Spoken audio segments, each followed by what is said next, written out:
Welcome to Build and Chilled, a series where I build cute, playable Sims homes while also telling not so cute, chilling stories, from true crime to paranormal to even aliens. Today's topic: the Amityville Horror House. Joining me once again is MactimusPrime. Hello. Alright, so this is about a very beautiful, beautiful home. This is about a home that sits at 112 Ocean Avenue. It is a Dutch colonial house that was originally built in 1927. It's a 5-bedroom, 3-bathroom house that features a boathouse as it sits right along the Amityville River in, of course, Amityville, New York. Now, in 1965, the DeFeo family purchased the home. They lived there happily together until late 1965, when Ronald DeFeo Jr., the eldest son, woke up around 3 a.m., grabbed a 35 caliber lever action Marlin 336C rifle and shot all 4 of his siblings in their beds while they slept, before going to his parents' room and shooting his mom and dad. Jesus Christ, we're just starting off right from rip?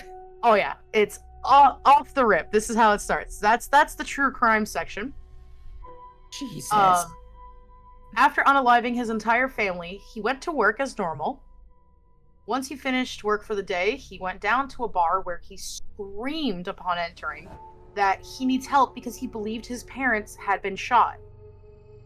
Once police were called and arrived to the DeFeo residence, they found not just the parents, but the other 4 children all unalived. He admitted to the unaliving, claiming that he was actually being possessed and the devil was telling him what to do when the unaliving occurred. Oh, for fuck's sakes, here we go. The house remained empty, though, for 10 years due to the unalivings, until the Lutz family purchased the house in 1975 along with all of DeFeo's furniture, as this was apparently part of the mortgage agreement, which is really weird. Upon agreeing to purchase the home, the realtor had actually sent them everything that they had regarding the DeFeo unalivings. And the Lutz family, George and Kathy Lutz, decided that the house was such a steal and the unalivings happened 10 years prior, so why the heck not, right? You know, it was so long ago, like nothing could possibly go wrong, right? Yeah, so their thought process, though, about it was that the home was just so beautiful and it was such a great price, especially for the area, the size, everything. So George and Kathy Lutz moved in with their 3 children and their dog Harry, wanting a fresh start to life. The 3 children were Kathy's from a previous marriage, which made things a little tense for George being their stepfather. The parents, though, they were, like I said, completely aware of the unalivings upon purchasing their home, and they actually were able to see pretty much every documentation regarding it. Due to this, the Lutz did ask a priest to come and bless the home. When he arrived on December 18th, 1975 to carry out the rites, the Lutz family were just beginning to unpack their belongings. He went around the home and began flicking holy water and praying, when suddenly he stopped upon reaching a room on the 2nd floor. He then left the home suddenly before finishing the blessing fully. Which is odd and concerning.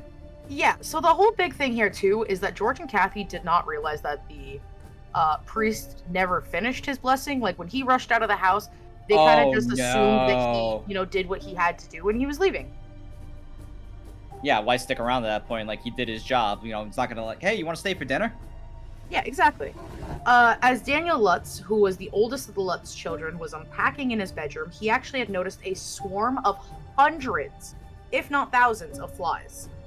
Normally, flies being in a house wouldn't have been that startling. It's an old house. It was a lot, but who knows? The thing where this got weird, though, and why this was startling to them, is the fact that this was hundreds, if not thousands, of flies swarming in the middle of winter in New York State. Oh, God. Because this is, like I said, around December 18th, 1975. Right. And there should not be a swarm of flies in your house. but he saw a swarm of flies. So he tried taking out as many flies as he could before running to get his stepfather, George. Once the two had returned to his room, the flies and the fly carcasses were gone, as if they had never existed. Now, because of this, George actually scolded Daniel, thinking that he was playing a prank, and this honestly only put more strain on their already tense relationship. Yeah. A few days in, all the men, George, Daniel, and Christopher Lutz, began to feel consistently angry, almost as if they were ready to burst at a moment's notice. Relatives and neighbors stated that it may have just been the tension of the stepdad and stepson relationship. However, the mother, Kathy, and the daughter, Melissa, never noticed anything off with the boys. As a matter of fact, the girls were almost constantly happy, full of glee. It was as if they were living in a paradise in contrast to the boys. Around this time as well, George began experiencing trouble sleeping. He would consistently wake up just after 3 a.m., sometimes finding himself waking up outside, staring at the front of the house. During one of these supposed, sleepwalking nights, George awoke standing outside the house, looking up at the windows to his daughter's bedroom. Looking back at him through the window was a pig's head with a large grin and almost laser-like red eyes. He rushed into the house to his daughter's room to find nothing amiss. What he did notice, though, is that his daughter was sleeping in a very strange position, and it wasn't like how he'd ever seen her sleep before. He went to go check in on Daniel and Christopher, who actually shared a room, and found that they were also sleeping in very unusual positions. He spoke to Kathy about this after noticing it happening every night. The two then realized from the paperwork they got regarding the history of the house that the kids were actually sleeping in these same positions the younger siblings of the DeFeo family had been unalived in. Oh god, that's creepy. That's creepy. Yeah, that's so weird. That just sent a chill down my spine. Oh. So the parents shrugged this off as a really weird coincidence, because of course they did. Until one morning, when they heard Melissa in her room singing to herself. They called her down to the kitchen to help Kathy with something. Melissa walked out of the room, stopped as she entered the hallway, her eyes glazed over, and she walked back into the room, continuing the singing, picking up exactly where she had left off. Kathy went upstairs to get Melissa's attention and realized she didn't actually know the song her daughter was singing. She eventually got Melissa to stop singing and asked her where she learned it. Melissa replied, "Jody taught me." Kathy smiled, assuming it was a friend from school, and asked, "Who's Jody?" And Melissa replied with, "My imaginary friend. She's a pig." Oh no. Oh no. Kathy ended up shrugging this off, as Melissa was 5, and clearly was just exploring her imagination.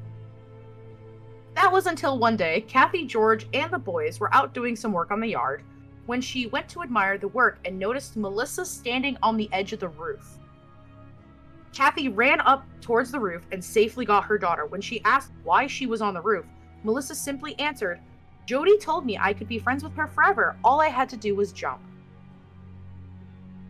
Oh, fuck. The goosebumps, man. Listen. Oh, It's just crazy. It is, and I'm just picturing the pig head with the laser red eyes. So for a little bit of context, the youngest, one of the youngest children of the DeFeo family was a girl named Jody. Which I figured. Which you kind of start to put it all together, yeah. Right. Another key thing to mention is that the dog would often try to commit self-unaliving. And what I mean by this is, the dog, while on a lead, stuck into the ground, for instance, would run full force in one direction until it, aggressively, obviously, stopped him and yanked his body back. Almost like he was, trying to snap his own neck, or he would jump over the fence while on this lead and would, start hanging and essentially choking and suffocating. And then whenever a family member would, grab him, put him back, the dog would then do it again. He would just keep jumping over the fence and essentially keep trying to, choke himself to being unalived. On one nice January day, the family, let me try that again. On one nice January day, the family was doing some cleaning. So the boys were going around the house, opening up windows to let it air out. That typical thing. Daniel had gone up to Melissa's room to open the window, but it was stuck closed. It was unlocked, but it would not budge. So he asked George to come help open the window. And they both began struggling to open it, even with their full force, until they gave up. As they took their hands off the window and just kind of stared at it, wondering what to do, scratching their heads, the window flew open on its own. Oh, God, Jesus. Daniel placed his hands on the windowsill as he leaned closer to see if there was a spring or something to explain what just happened. When the window slammed full force on his fingers. Oh, God. Ah, God. George struggled to open the window to release his stepson, all while calling for Kathy. After finally getting Daniel freed, they ran to the kitchen and Kathy rushed to get some ice together for him. Daniel sat at the kitchen table staring at his mangled fingers outstretched over the table when he noticed a full, almost see-through person standing in the doorway to the kitchen. The person floated, not walked, floated towards Daniel until it passed through the kitchen table and Daniel's fingers before sitting down next to him. He claims that he even saw the imprint of someone sitting down on the seat next to him. He blinked and this apparition was gone. When he looked back to his fingers, they were fine. His fingers were no longer broken or bent in an unnatural way. He was in no pain. The only slight reminder of what had occurred with the window was now he had a little crook in his pinky finger. Other than that, his hands perfectly fine. As the nights progressed, so did the hauntings. George continued waking up just after 3 a.m. One night, he claimed that his wife had looked as if she aged 60 or 70 years. Her face was severely wrinkled, her hair thin and white, her body frail and thin. He was frightened, trying to sort out what had happened while staring at her. He was contemplating to wake her up, and then he blinked, and she was back to normal.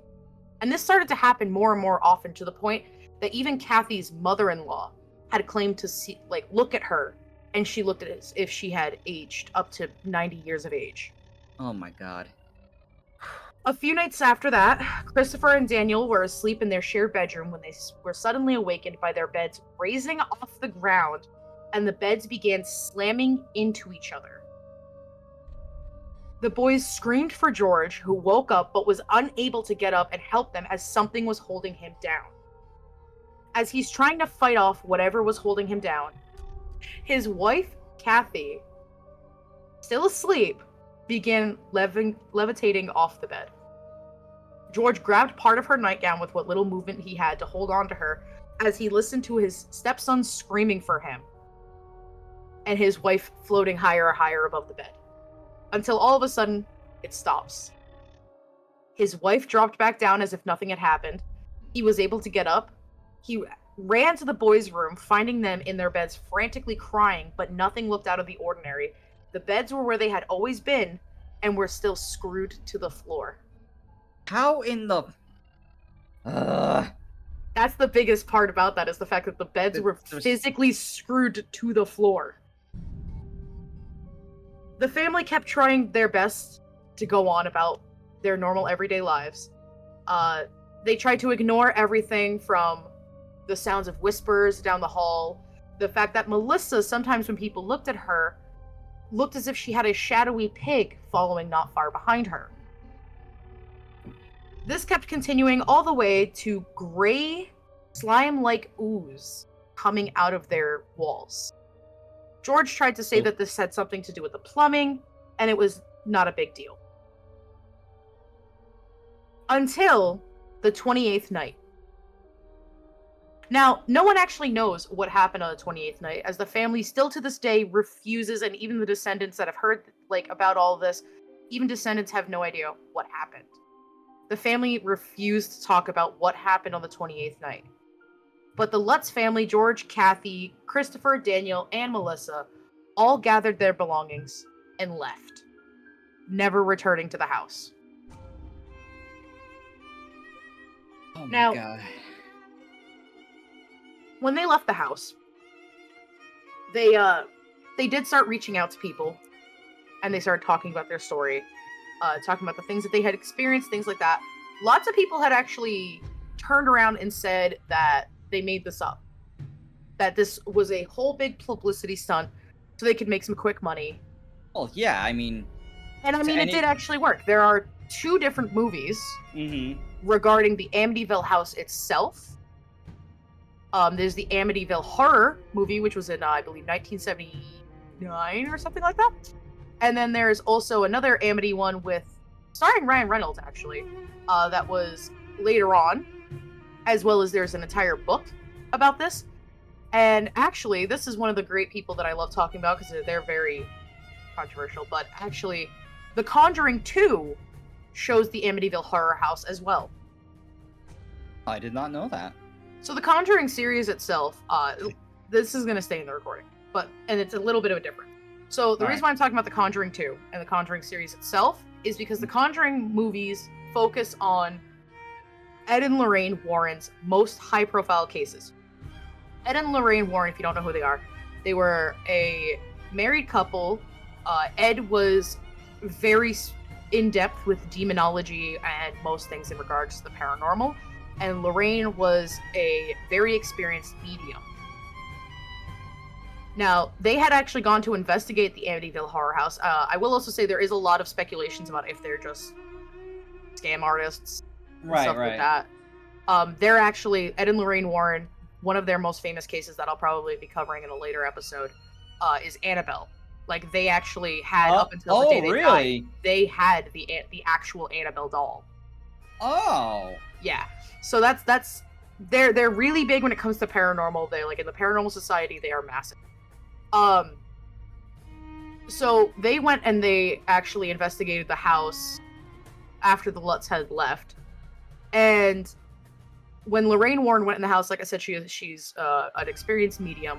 She went into the house and she said that there was over 100 shadow people living in that house. Oh, God. She said that specifically the room on the second floor. If you remember, there was a specific room on the second floor the priest refused to go into. She said when she went into that room, it was like the devil himself was in there. Another thing that had happened is at one point in time, the boathouse, if you remember me saying that there was a boathouse attached to the house. Right. So the boathouse doors were opening and closing rapidly, and it took the entire family to attempt to try to close them and to stop them from opening and closing. And it took them about 30 minutes of forcefully trying to close it to finally get it to stay closed. A priest had gone into the house, and when a priest tried to go into the house to exorcise the house, right, he walked in the front doors and was repeatedly told over and over in his head, he heard a voice in his head screaming at him to get out. Now, one thing that did happen that no one really knew about was actually before the Lutz had left on Christmas Eve, so December 24th of 1975, a priest, the same priest that had attempted to do the blessing at the beginning, actually called George and Kathy Lutz.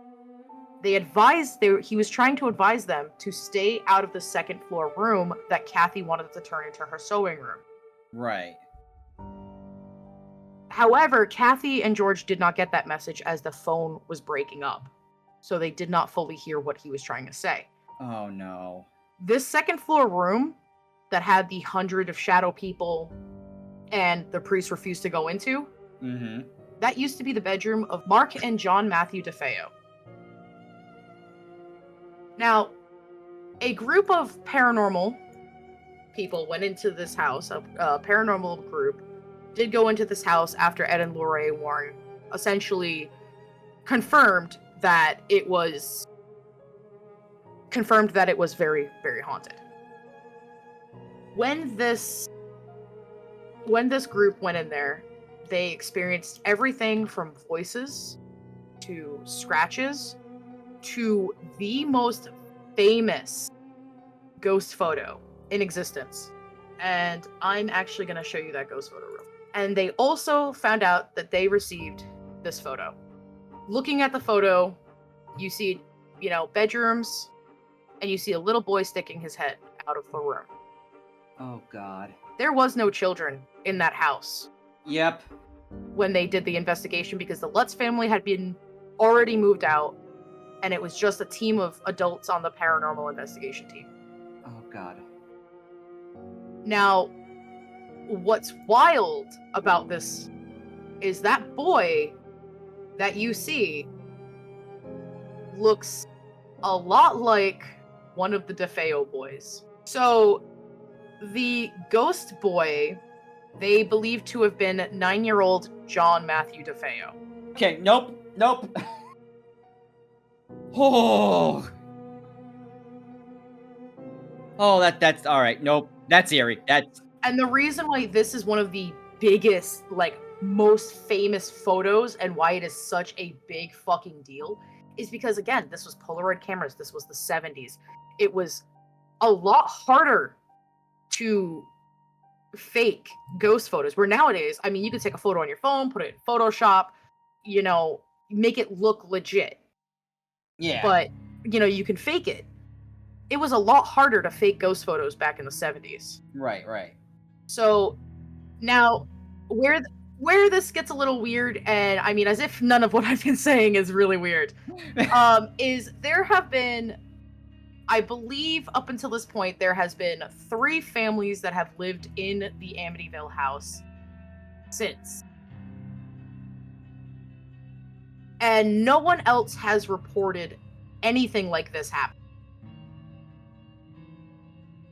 Oh, no. So this is what actually makes a lot of people believe that this was all made up. Right. Could it be that the spirits moved on? Could it be that it was just, it was only 10 years after the murder, unalivings had happened, that maybe that was the reasoning why the spirits were so uneasy? Who knows? Maybe there was a proper excising of the house that happened. No one is 100% sure.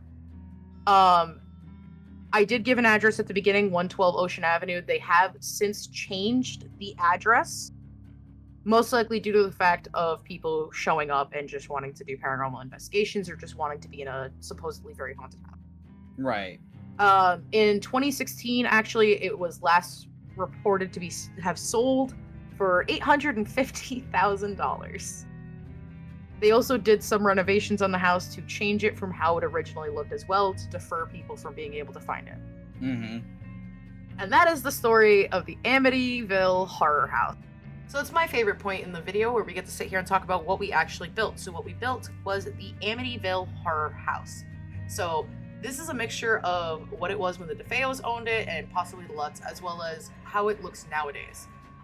So it is a 5-bedroom, technically 3.5 bathroom house. It features 3 floors, which is really big. It has lovely landscaping done to it. The eyelets were actually taken out in a recent renovation. I kept those things. I thought it looked super cute. And another renovation that was actually done is it used to just be a side porch, and then somebody renovated it, one of the previous owners, into being a enclosed porch area, which I thought looked super cute. So if you'd like to move your cute, cozy little Sims families into this home, you can actually download it. My gallery ID is IvyIsADino. I'll put that in the description as well, in case you don't know how to spell it. But most importantly, thank you guys so much for watching another episode of Build and Chilled, this one featuring the Amityville Horror House. We'll see you in the next one.